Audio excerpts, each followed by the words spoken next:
नमस्कार दोस्तों, मैं हूं विभोर और आपका एक बार फिर से स्वागत करता हूं मेरे यूट्यूब चैनल पर जिसका नाम है लर्न लॉ विद विभोर। और आज की इस वीडियो पर हम बात करने वाले हैं development of law of thought की। हम लोग एक लॉ ऑफ थॉट्स के ऊपर एक सीरीज़ बना रहे हैं जिसमें हमने पिछली वीडियो पर बात करी थी डेफिनेशन ऑफ थॉट के बारे पर कि थॉट को किस तरीके से डिफाइन करा गया है। तो एक जनरल ओवरव्यू लेते हैं और फिर इस टॉपिक को कंटिन्यू करते हैं। तो हमने पिछली वीडियो पर देखा था कि थॉट इज़ अ सिविल रॉन्ग और हमने देखा था कि इसको अलग अलग जूरिस्ट्स ने किस तरीके से डिफाइन कर रखा है। तो हमें पता है कि टॉर्ट लॉ क्या है, ठीक है। आज की इस वीडियो पर हम बात करने वाले हैं कि टॉर्ट लॉ का जो डेवलपमेंट हुआ है वो किस तरीके से हो रखा है। तो सबसे पहले हमको एक प्रिंसिपल को ध्यान में रखना है। हमने पिछली वीडियो पर जो बात करी थी, हमने बात करी थी सर सेलमैन की डेफिनेशन के बारे पर कि सर सेलमैन ने टॉर्ट लॉ को किस तरीके से डिफाइन कर रखा है। आज की इस वीडियो पर हम बात करने वाले हैं development of law of tort की कि जो टॉर्ट का लॉ है वो किस तरीके से डेवलप हुआ है, ठीक है। तो जब हम बात करते हैं लॉ ऑफ टॉर्ट की तो एक प्रिंसिपल आता है, एक मैक्सिम आता है जिसका नाम है उबी जस इबी रेमेडियम। UBI उबी, JUS जस, IBI इबी, REMIDIUM रेमेडियम। तो इसका मतलब क्या है, उबी जस इबी रेमेडियम। इसका मतलब होता है where there is a right there is a remedy. In simple term, जहाँ जहाँ आपका अधिकार होगा वहाँ वहाँ आपके पास उस अधिकार को पूरा करने के लिए कुछ ना कुछ चीज़ें होंगी कि आप उस अधिकार को अपने पास ले सको। जैसे अगर आपके पास चलने का आपको रास्ता दे रखा है और कोई रास्ता बंद कर दे, आपका एक ही रास्ता घर जाने का है, उस रास्ते को कोई बंद कर दे, तो आपका एक अधिकार था उस रास्ते से जाने का जिसको किसी ने बंद कर दिया है। तो अब आप उस अधिकार को वापस लेने के लिए रेमेडी ले सकते हो। तो जो टॉर्ट लॉ है वो इसी मैक्सिम इसी प्रिंसिपल के ऊपर बेस्ड है, जो है उबी जस इबी रेमेडियम। तो अब ये होता क्या है, हमने पिछली वीडियो में बात करी थी टॉर्ट होता क्या है। जो टॉर्ट करता है उसको टॉर्ट फीजर बोलते हैं। हमने इन चीज़ों के बारे में एक जनरल ओवरव्यू लेकर के डिस्कस कर दिया था। आज की वीडियो का जो मेन फोकस है वो ये है कि जो ये टॉर्ट लॉ है वो किस तरीके से डेवलप हुआ है। हमने सेक्शन 2M लिमिटेशन एक्ट की बात भी करी थी। हम लोगों ने काफ़ी कुछ पिछली वीडियो पर कवर करा था। हमने ये भी कहा था कि जो एक टॉर्ट वर्ड है, ये लैटिन वर्ड है जो डिराइव होता है टॉर्टम से। बेसिकली टॉर्ट एक फ्रेंच वर्ड है, बट जो उसका डेरिवेशन हुआ है, जहाँ से डिराइव हुआ है, वो डिराइव हुआ है लैटिन वर्ड टॉर्टम से, जिसका मतलब होता है ट्विस्टेड, रॉन्ग या क्रूकेड, ठीक है। तो अब टॉर्ट लॉ डिराइव कैसे हुआ, इंडिया में टॉर्ट लॉ कैसे आया, हम टॉर्ट लॉ पढ़ क्यों रहे हैं? क्योंकि जब हमने लास्ट जो मैंने आपसे बोला था कि अगर आप अपनी बैरक उठाकर देखोगे, आपको कॉन्ट्रैक्ट एक्ट मिलेगा, आपको एविडेंस एक्ट मिलेगा, आपको पिनल कोड मिलेगा, आपको प्रोसीजर मिलेंगे, आपको अलग अलग लॉज मिल जाएंगे, बट टॉर्ट का कोई भी बैरक नहीं है। तो हम टॉर्ट पढ़ क्यों रहे हैं? टॉर्ट लॉ आया कहाँ से इंडिया के अंदर? आज की इस वीडियो पर हम इसी बारे पर बात करेंगे। तो बेसिकली हुआ क्या कि 1066 पर जब हम बात करते हैं 1066 की, उस टाइम पर एक नॉर्मन कॉन्क्वेस्ट हुआ था। उसमें फ्रेंच का एक विलियम द कॉन्करर था, उन्होंने आकर के इंग्लैंड पे अटैक करा था और इंग्लैंड को काफ़ी हद तक अपने कब्जे पर लिया था। तो उससे पहले क्या था कि इंग्लैंड के अंदर कोई भी प्रॉपर कोर्ट सिस्टम नहीं था। जो हमारा जुडिशियल सिस्टम था, जो लीगल सिस्टम था इंग्लैंड का, वो काफ़ी हद तक डिसऑर्गेनाइज था।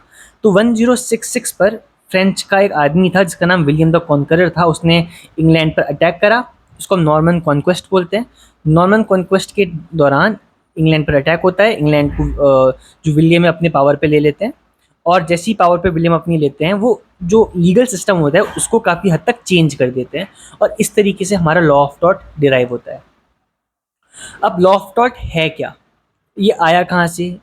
तो इसको बारे में बात करने का तरीका जब हम करते हैं तो हुआ क्या, जब विलियम ने इंग्लैंड को अपने कब्जे पर ले लिया, उसके बाद उन्होंने जगह जगह पर अपने, पहले होता क्या था, अगर आपने कोई टीवी सीरीज़ देखी हो या आपने कोई मूवीज़ देखी हो, जब भी कोई फरियादी अपनी फरियाद लेकर राजा के पास पहुंचता था, जैसे आपने अगर अकबर वाली मूवी देखी है तो आप देखते हो कि अकबर जाकर के दीवाने आम पर बैठता है, एक आदमी आता है, वो आकर के अपनी फरियाद देता है और अकबर उस फरियाद को सुनकर उसके ऊपर फैसला सुनाता है।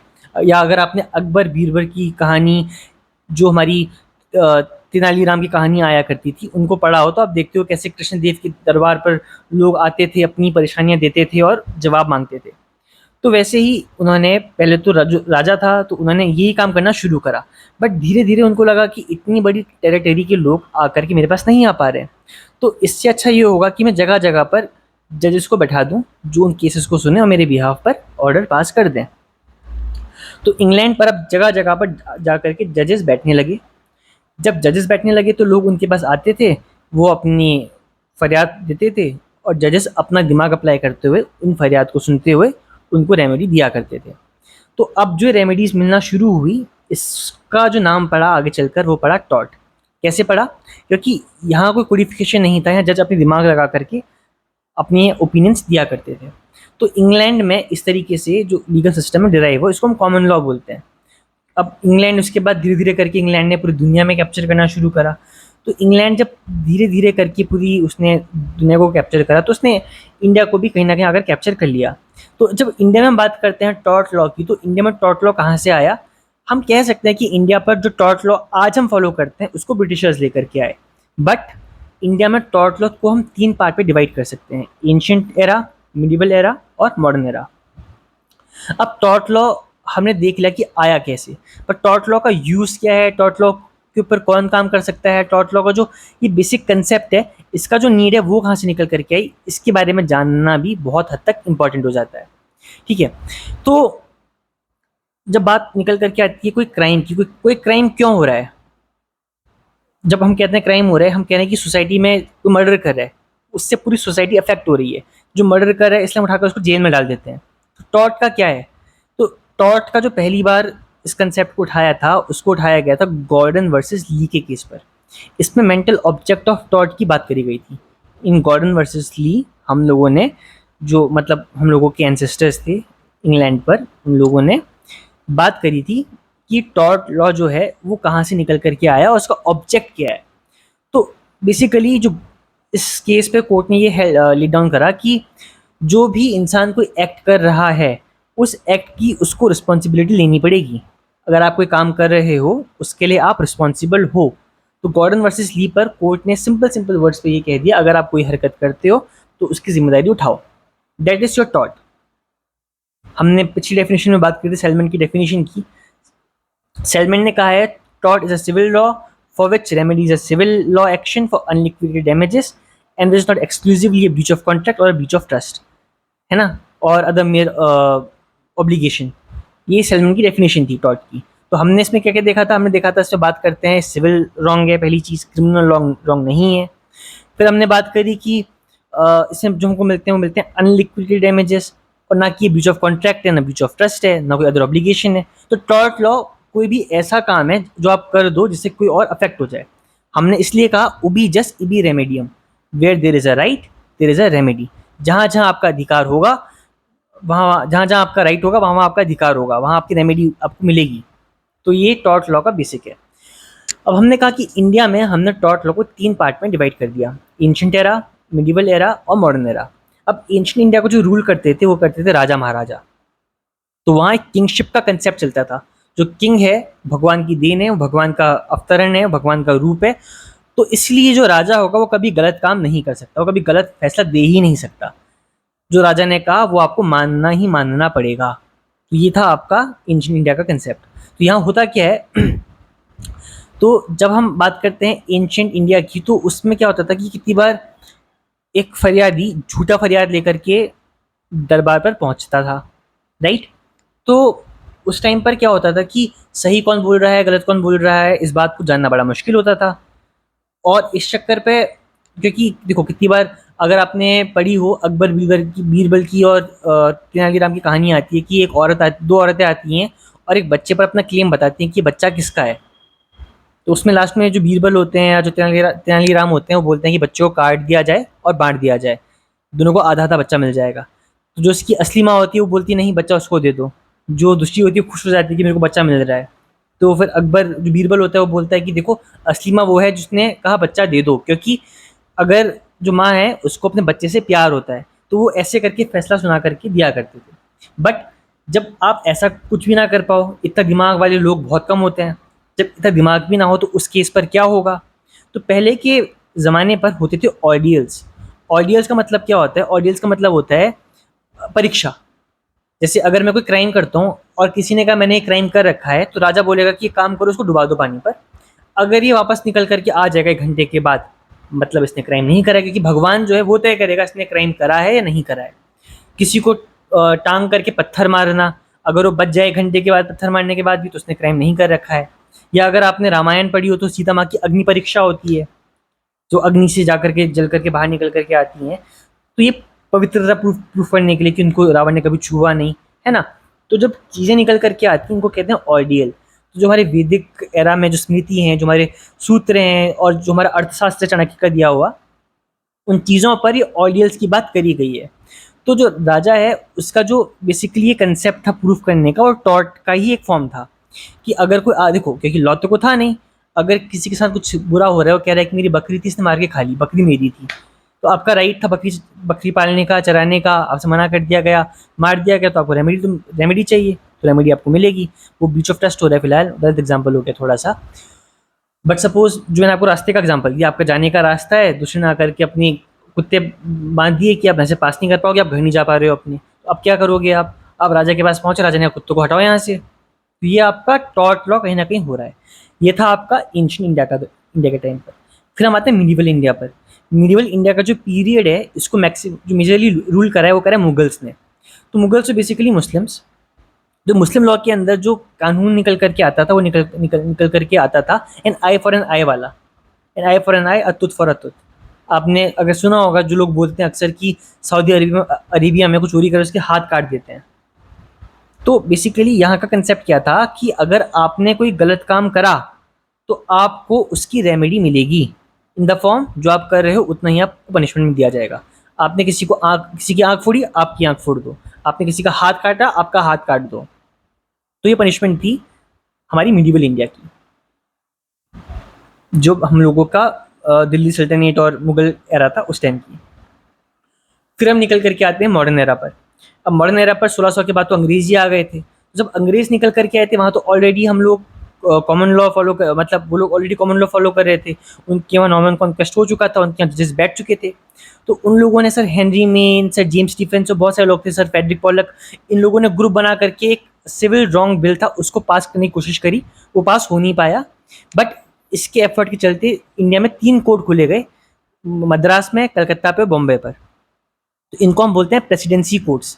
ठीक है, तो जो प्रेसिडेंसी कोर्ट्स इस्टेब्लिश हुए इंडिया के अंदर, इनका ड्यूटी थी कि जो ईस्ट इंडिया कंपनी है और जो इस कंपनी के लोग हैं उनके ऊपर जो अत्याचार हो रहे हैं, जो काम हो रहे हैं उनके ऊपर, वो जाकर के अपनी रेमेडी ले सकें। क्योंकि बेसिकली जब अंग्रेज इंडिया पर आए थे, उनका जो पर्पस था वो था जो उनकी कंपनी की डिस्प्यूट्स हैं उसको खुद रिजॉल्व करें, उसके लिए उनको इंडिया के लोकल राजाओं के पास ना जाना पड़े।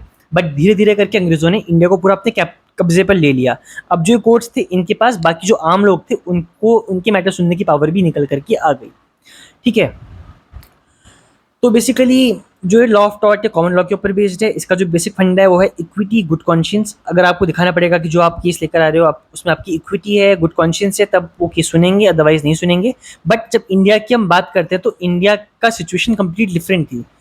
इंग्लैंड में क्रिश्चियंस रहते थे, इंग्लैंड का जो कल्चर था, जो कंसेप्ट था बिल्कुल अलग था, बट इंडिया का बिल्कुल अलग था। इंडिया में हिंदूज थे, मुस्लिम्स थे, अलग ट्रेडिशंस थे, अलग कल्चर्स थे। तो जो इंग्लैंड का लॉ ऑफ टॉर्ट था उसको आप इंडिया में किस तरीके से अप्लाई करते, वो चीज़ पॉसिबल नहीं थी। तो उसको पॉसिबल करने के लिए फिर इंडिया पर लॉ ऑफ टॉर्ट को इंडिया की तरह करने की कोशिश करी गई।